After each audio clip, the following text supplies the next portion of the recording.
Welcome to Real Talk Christian Podcast, where we drink coffee and have real conversation. Wait. Hang on. Time out. Stop the music. Wait a second. Bro, you're messing up my intro. Wait. What? This is Christmas time. All right, we need some good Christmas uplifting music, man. We're going to talk about how to keep Christ the center focus of the Christmas season. How can we do that with listening to Paul's amazing music? We're just going to be distracted. We need some good jingles, man. You know what, dude? You got some jingles for us? I got you. Let's go.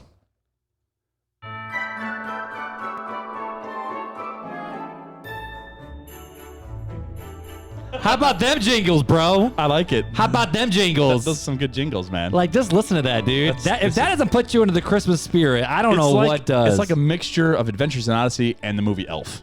Well, what if people don't know what the Adventures of Odyssey is? That's why I said Elf. That's true. You know, What's the other one that this reminds us of a little bit? I don't know. there's a lot. Okay, so here's a fun question before we even get into the podcast. Favorite Christmas movie of all time? Miracle on 31st Street, the 90s edition. Whoa, dude, I haven't seen that movie since the 90s. Man, that's my favorite one. Really? I watch it every year. Out of all the Christmas movies. All the Christmas movies, that is my number one. Well, it's the close second is Jingle All the Way. Who's the main lead in that? Oh. You picked the wrong day. See, I actually thought that you were going to say like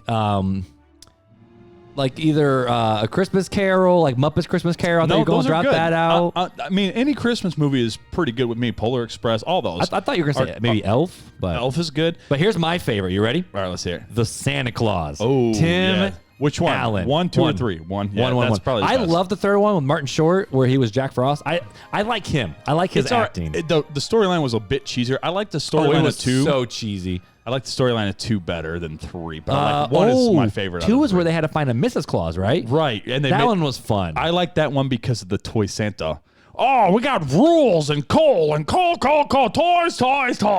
You know, Tim Allen put all the plastic prosthetics on to make himself look like That's a toy. funny, but the Santa Claus movies, Tim Allen's are hands down. I also love Christmas with the Cranks. Yes, that's with another, Tim Allen. Like I said, I don't think there's a I Christmas love movie Tim I Allen, don't man. like, but the fact is that Tim Allen is Santa Claus. I watched Miracle on 34th Street, like the girl that played Matilda or whatever back in the 90s. That one, Okay. like not the old school one from like the 60s or whatever it was. You make it sound like I'm as old as you, boss. The 90s one, man. I'll pull it up here. I'll show you. What's the Christmas movie that everyone freaks out about? White? No. Is it White? No. There's White Christmas. Right, that's a good one. It's the black and white one. There's White Christmas, and It was like the dude. Didn't he like go into the future and then like? that's isn't that White Christmas? I thought there was another one. You know, people are probably screaming at us right now of what classic this is Christmas movie. That's the 1994. Oh yeah, I had that cover. So that's Well, I had that. It's a Wonderful Life. It's a Wonderful Life. That's what I it have is. never seen it. So and I don't care if You've I ever never do. seen that one? Nope, I've never seen it. Have you seen the VeggieTales spin-off of it? VeggieTales did a spin-off of it. Well, what was theirs? It's a Wonderful Life. Oh, I don't know if I'd have or not. It's pretty good. But either way, my favorite one is Santa Claus, Tim Allen. All That's right. my favorite Christmas movie. Well, what are we drinking tonight? We're not drinking coffee because it's the you holidays. think we should be drinking like you would We need, think like, we'd be egg- drinking some hot chocolate. or like eggnog or something. Like We're doing hot chocolate next episode. That sounds tasty. Okay. Well, We'll do that's, hot that's going to be a little different. I'm drinking LaCroix. I'm drinking Dr. Pepper because it makes the world taste better. I mean, LaCroix, the Raz Cranberry. I accidentally bought watermelon, and it's really gross. I just want to say thank you, Beth Snyder. You're You're snagging her Dr. Pepper collection? This is her Dr. Pepper. And Oh I'm my drinking goodness! It now. Thank You're you. I snagging appreciate it. you sharing. But either way, man. So today, if I remember right, it's Christmas Eve, right? It is Christmas Eve. Yes. So we're gonna You're try listening to. this. So we're gonna try to keep this short because it's Christmas Eve. Yeah. Let's just dive right into it, man. What are some ways we can keep Christ at the focus of this Christmas season? I like it. Let's just hit it, man. Let's hit it because we got no reviews to read. Nothing. We're not drinking coffee. Let's go. go. Let's just dive right in. Go. So wow, I see a very big misprint here on one of my verses. Psalm 199. What? Some probably 119. That's what. But anyway, sorry. So the Reverend Billy Graham once said the very purpose of Christ coming into the world was that he might offer up his life as a sacrifice for our sins, for the sins of man. He came to die. This is the heart of Christmas. That's the end of the podcast. the heart of Christmas. That's the heart of Christmas right there. So what are some ways that we can keep Christ at the focus of our Christmas celebrations? Quick 4 points. Yeah, 4 points and 4 points in a poem. We're Baptist pastors right now. 4 points and 3 scriptures, and we're out of here like, I don't know, baby coming out at birth. We're out of here like Santa after he just dropped off his presents and his book cookies. That's a good one. I used a disgusting one, and you just used a really good one. It's Christmas season, boss. Sorry.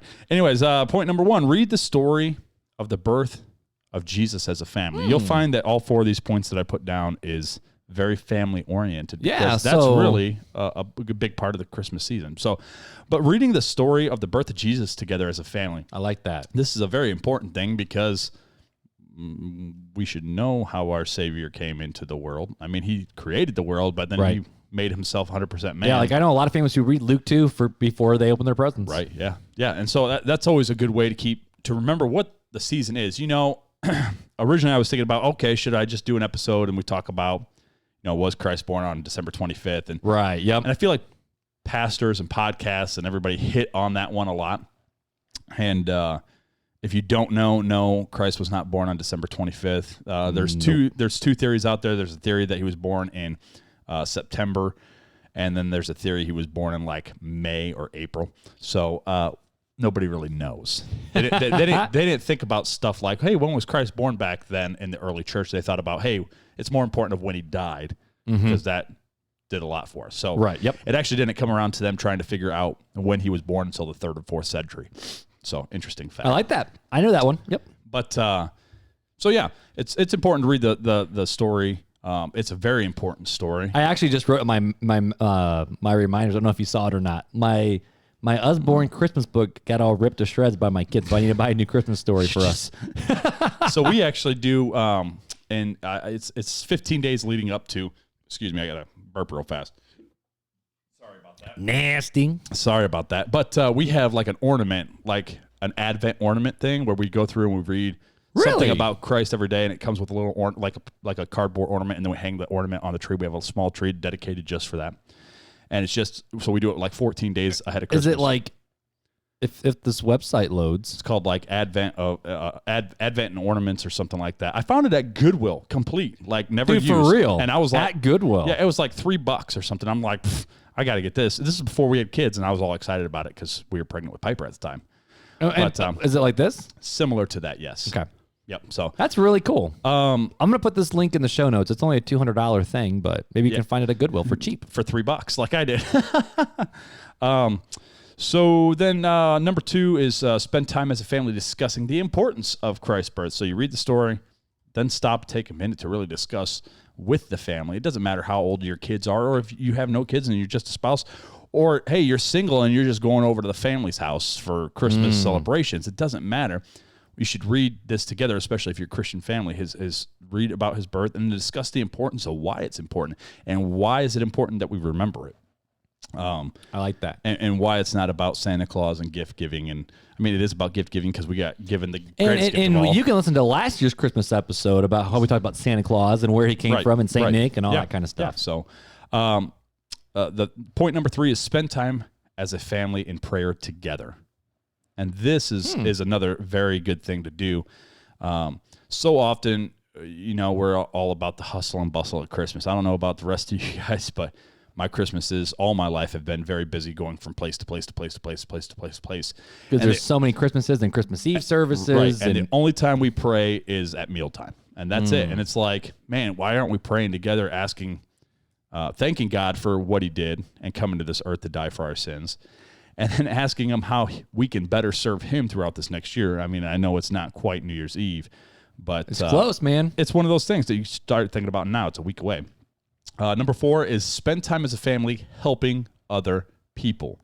Again, Christ came to this earth and died for us. He did something for us. That's a great gift. So we should be able to be willing to love other people just like he commanded us to. And to go out and help others if they're in need at this time of the year. And the Bible even says, no man is greater than their master.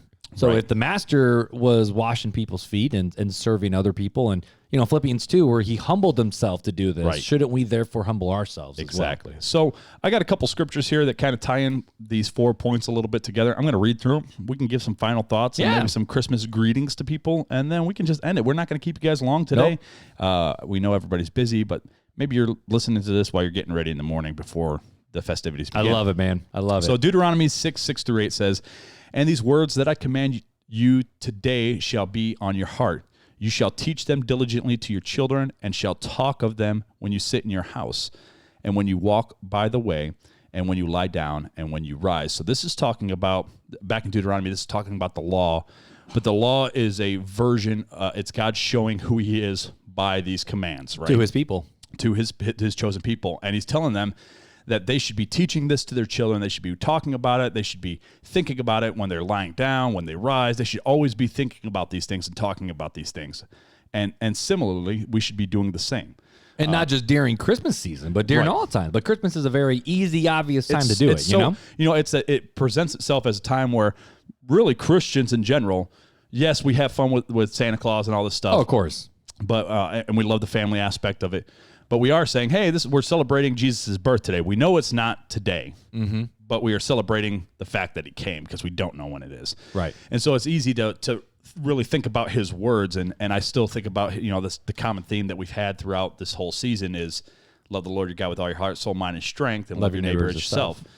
And so this is one of those things that these are his words. These are Christ's laws, and we should be meditating upon them and teaching them to our children and talking about them when we're in our house and when we walk by the way and when we lie down and when we rise. So the next verse is Psalm 119, 9-16. And man, people are probably like, that sounds like a long verse.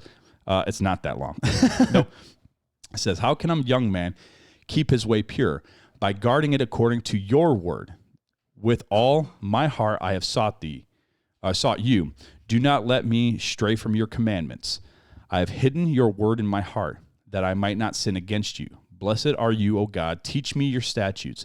With my lips I proclaim all the judgments of your mouth. I rejoice in the way of your testimonies as much as in all riches.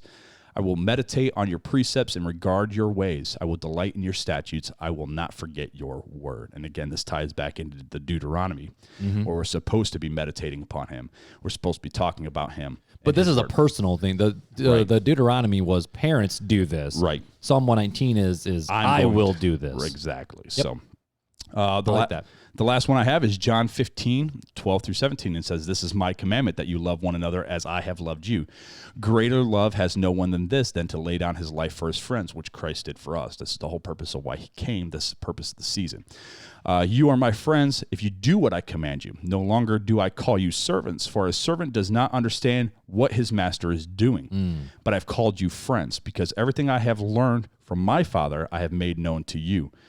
You did not choose me, but I chose you, and I appointed you to go and bear fruit that will remain, so that whatever you ask the Father in my name, he will give you. This is my command to you, love one another." And this ties into that point 4 of, as a family, we should be searching out for opportunities to help. To love one another. And to love people. Exactly. I love it, man. I love it. That's all I got, man. Nice, short, sweet, and to the point. So. Yeah, I got one thing. It's not a final thought. It's a resource. It's a book. It's a book. So the book is called The Purpose of Christmas. It was written by Rick Warren. I actually have it on my shelf right over there. I've done sermon series out of it. It's a really short book. You can read it in literally about 30 minutes, something like that. But the back of the book, it asks the question, why is Christmas such a big deal?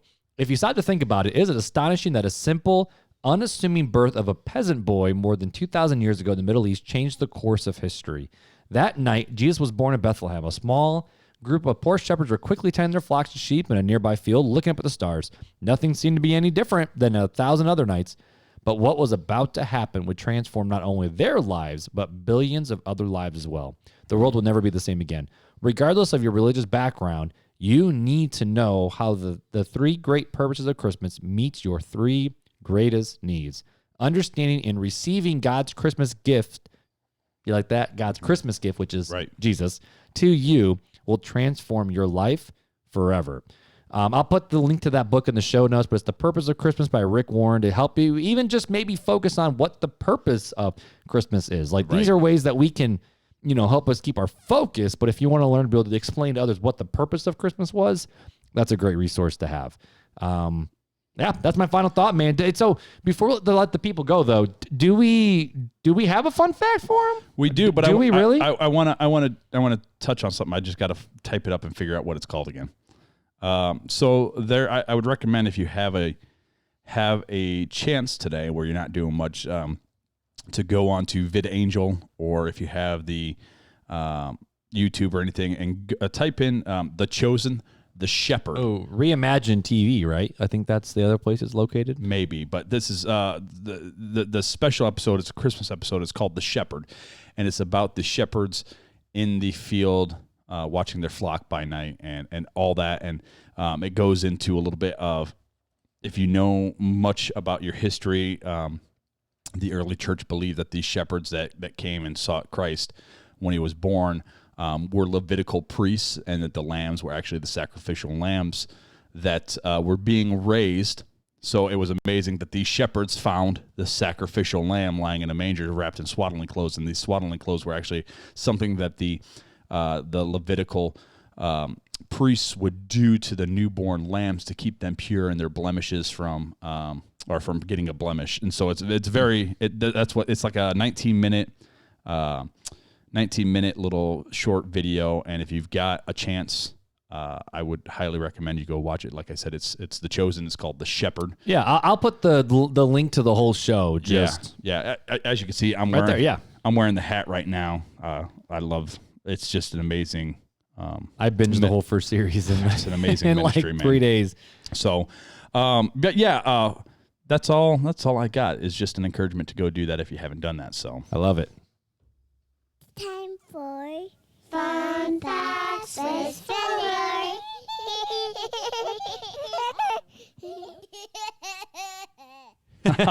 Your kids are so cute. all right. So What's the fun fact we got for Christmas, my dude? So do me a favor, Marks. Play lightly our little jingle again, because this is a Christmas fun fact, and I think we should just end the show with our little Christmas jingle, and we'll go through it. This is a little different for people. So the first ever broadcast was a Christmas Carol radio broadcast. Really? First ever Okay. broadcast was a Christmas Carol. On Christmas Eve in 1906, the Canadian inventor Reginald Fessenden, he lived from 1866 to 1932, played "Oh Holy Night" on the violin and sang the final verse while broadcasting from his Brant Rock radio tower in Massachusetts. That's awesome, dude. The first ever song on the radio was Oh Holy Night. Oh Holy Night. That's beautiful, man. Yeah, so- Well, hey, guys, we hope you're having a great Christmas with your family. Keep checking us out. Hit us up at Facebook, Instagram, email, realtalkchristianpodcast@gmail.com, or even the website, realtalkchristianpodcast.com. It's a little late to get your merch in time for Christmas. It is, but you can go ahead and order your merch and have it for the beginning of the year. I mean, start off the year right. I mean, That'd be the right thing to do. by the end of January, you'd have it, and so you could just. I have the wristband of what would Jesus do, and I'm not gonna say what he's gonna do. my shirts. I probably need to order a new shirt. You probably need to order it's a new getting shirt. a little raggedy.